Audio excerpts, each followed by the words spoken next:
जय माता दी दोस्तों, शिव शक्ति यूट्यूब चैनल पर बहुत बहुत स्वागत है। मैं उम्मीद करती हूँ आप लोग सभी खुश होंगे, खुशहाल होंगे और आप लोग सभी मंगलमय होंगे। तो दोस्तों, सबसे पहले मैं आप लोगों को आज बता देती हूँ मैं आप लोगों को आज क्या बताने जा रही हूँ। आज मैं आप लोगों को बताने जा रही हूँ कि जब आप लोग भगत से भगत बनते हो तो आप में कौन से बदलाव या वो कौन सी ऐसी चीज़ें हैं जिनके जरिए आप जान सकते हो कि आप भगत से भगत बनने जा रहे हो। भगत और भगत में बहुत फ़र्क होता है, बहुत अंतर होता है और इसी अंतर के बारे में आज आप लोगों से बात करने आई हूँ। दोस्तों, सबसे पहले भगत भगत से भगत बनना बहुत बड़ी बात होती है, क्योंकि भगत सिर्फ एक इंसान होता है जो इसकी भक्ति भाव होती है ईश्वर में, ईश्वर को पूजता है, ईश्वर को मानता है। और भगत वो होता है जो दूसरों की सेवा करता है, दूसरों के संकट काटता है, उसे भगत बोलते हैं। जो दूसरों के पूछा देखता है, उसे बता देता है भाई तुम्हारे घर में क्या दिक्कत है, क्या परेशानी है, वो भगत होता है। तो आप कैसी भगत से भगत की ओर जा रहे हो, इसकी आपको कैसे पहचानोगे, क्या संकेत है, तो मैं वो ही आज आपको बताने जा रही हूँ। अगर आप लोगों ने अभी तक मेरे चैनल को सब्सक्राइब नहीं किया है तो प्लीज़ मेरे चैनल को लाइक शेयर सब्सक्राइब करना ना भूलें और बेल आइकन को ज़रूर प्रेस करें, जिससे कि मैं कोई भी नई वीडियो डालूँ तो उसका नोटिफिकेशन आप लोगों को सबसे पहले मिल सके। दोस्तों, वीडियो शुरू करने से पहले वीडियो पूरी देखना और बीच में स्किप मना करें, जिससे कि कोई पॉइंट आपसे रह ना जाए।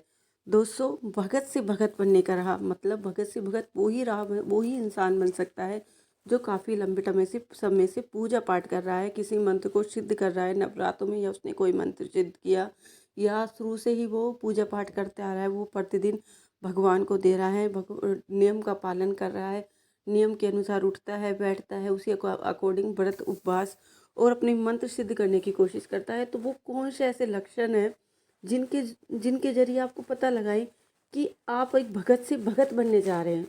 जैसे आप कभी पूजा पाठ पर बैठे हैं, आपका मंदिर है, आप जब रोज डेली पूजा करेंगे तो वो सिद्ध हो जाता है, उसकी जो जो उसकी दिव्य शक्ति होती है वो उसके उस आसपास जागृत होने लगती है।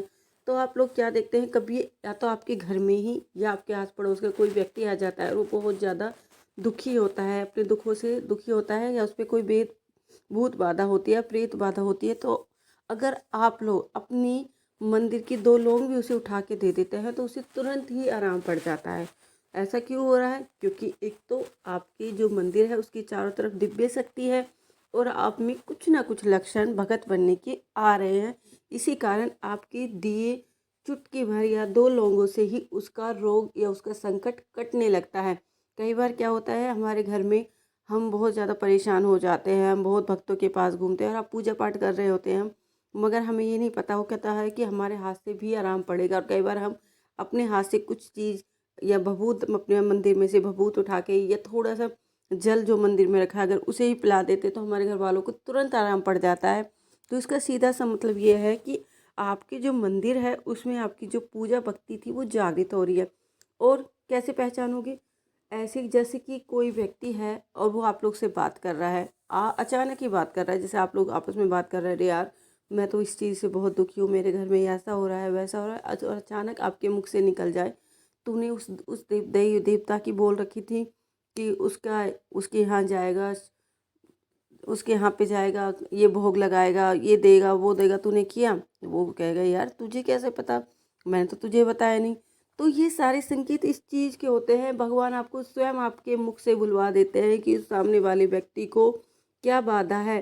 कई बार क्या होता है कि आपको पता भी नहीं होता है, कोई व्यक्ति आपसे बात कर रहा होता है कि देखो मेरे साथ तो ये हो रहा था, आपने कहा आपने तुम्हारे तो पितर ही नाराज है, तुम अपने पितरों की नहीं निकालते, अपने कुलदेवी के यहाँ कभी तुम अपने कुलदेवी के यहाँ गए हो? तो व्यक्ति बोलता है जी नहीं मैं तो नहीं गया। तो इससे भी आप इससे भी अंदाज़ा लगा सकते हो कि आप भगत से भगत बनने की दिशा की ओर जा रहे हो। और कैसे पता लगा सकते हो कि आप भगत से भगत बनने की दिशा की ओर जा रहे हो? हम बहुत सारे मंत्रों को सिद्ध करते हैं, सिद्ध करते वक्त हम कई बार माता रानी की माता रानी की हम आराधना करते हैं, पूजा करते हैं। कई बार माता की नवरात्रों में किसी सिद्धि को जागृत करते हैं, किसी मंत्र को, या कंटिन्यू वैसे 21 दिन 41 दिन हम किसी मंत्र को सिद्ध करते हैं।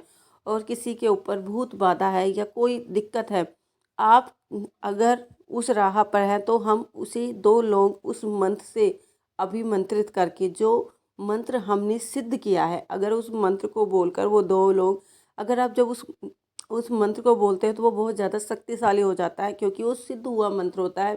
क्योंकि एक नॉर्मल और सिद्ध हुए मंत्र में बहुत ज़्यादा फ़र्क होता है। जब कोई चीज़ सिद्ध हो जाती है तो उसकी जो ताकत होती है वो 100 गुना बढ़ जाती है। जब आप उस मंत्र को, जो मंत्र आपने सिद्ध किया है और उस लोगों को ऐसे करके बोल कर देते हो, अभिमंत्रित करके देते हो और उस व्यक्ति को देते हो, जो उसकी इस बाधा होती है, जो उसमें भूत प्रेत की बाधा होती है, वो आपके सामने बकड़ जाती है, मतलब वो आपको बता देती है वो क्या दिक्कत है, कहाँ से आई है, क्यों आई है। तो ये सारी चीज़ें आपको पता चल जाती है। मगर अब आपको ये तो पता है कि उसको दिक्कत है, मगर आप उसका क्या करें उन दिक्कतों का, ये आपको आपके गुरु बताएंगे। अगर आपके अभी तक भी आपके गुरु नहीं हैं, मतलब जो भूत बाधा या कुछ भी दिक्कतें आती हैं, उनके बारे में आपके गुरुजी बताएंगे कि अब इन प्रेत बाधाओं को क्या करना है, इनको कहाँ दबाना है। कई बार तो उनको लट में ले लेते हैं, लट में लेकर उनको जला देते हैं, कई बार बोतल में भरते हैं। तो कई तरह से उन भूत प्रेत बाधाओं को ख़त्म किया जाता है। मगर उन भूत प्रेत बाधाओं को कैसे ख़त्म करना है वो अभी आपको नहीं पता, तो वो आपको आपके गुरु बताएंगे। अब रहा गुरु का, कई लोग ऐसे होते हैं जो सिर्फ भक्ति करते रहते हैं और भक्ति से वो भगत की मार्ग में चलने लगते हैं या चले जाते हैं।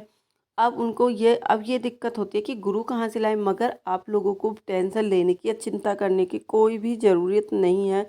अगर आप लोगों में भक्ति के गुण आ रहे हैं, आप भगत बनने की दिशा में जा रहे हो, तो जो आपकी शक्तियाँ हैं वो स्वयं ही आपको आपके गुरु तक ले जाती हैं।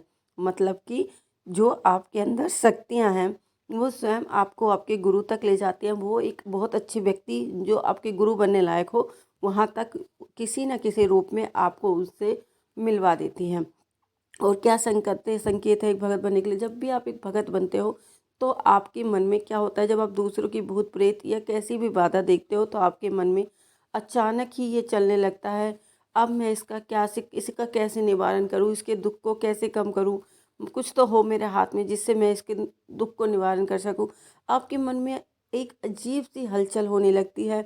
दूसरों के दुख को देखकर आपको खुद ही लगने लगता है और खुद ही आप अपने मन ही मन में उसकी कोई ना कोई राह आप ढूंढने लगते हो कि किसी तरह तो इसकी भूत बाधा, ये इसकी प्रेत बाधा कम हो। और क्या होता है, जब आप एक भगत बनने की दिशा की ओर चलते हो, जब भी कोई भी व्यक्ति भगत बनने की दिशा की ओर चलता है, तो जो दिव्य शक्ति होती है जो उसके शरीर में, वो जागृत होने लगती है। मतलब जागृत होने लगती है, वो होने वाली बातों को पहले ही भाप जाते हैं कि अब क्या होने वाला है। और भापने के साथ साथ ही वो उसका उसका उपचार करने की ओर भी तैयार हो जाते हैं। वो उपचार भी सोचने लगते हैं कि इसके साथ अब क्या करना है, क्या नहीं करना है। तो ये सब बातें उसके अंदर अपने आप ही चलने लगती हैं। उसका भगवान की तरफ खिंचाव और ज़्यादा बढ़ता चला जाता है। और जो उसने नियम या सिद्धियाँ हासिल की हैं, उनके जरिए कैसे ही वो होने वाली सारी बातों को धीरे धीरे भांपने लगता है। वो दूसरे व्यक्ति के मुख को देखकर ये समझने लगता है कि इसके साथ क्या दिक्कत हो रही है, क्या परेशानी हो रही है। वो इजीली उसका पूछा देखने लगता है और उसकी परेशानियों को वो भाप जाता है। दोस्तों, मैं उम्मीद करती हूँ कि भगत से भगत की ओर बनने के इशारों, बातों को, संकेतों को आप समझ पाए होंगे। और आज के लिए बस इतना ही। अगर आप लोगों को मेरी वीडियो थोड़ी सी भी पसंद आती हो तो प्लीज़ हमें कमेंट करके ज़रूर बताना। और हम मिलते हैं अपनी अगली वीडियो में। उस टाइम तक हमारे चैनल के साथ बने रहिए और हमारे चैनल को ऐसे ही प्यार देते रहिए। जय माता दी दोस्तों।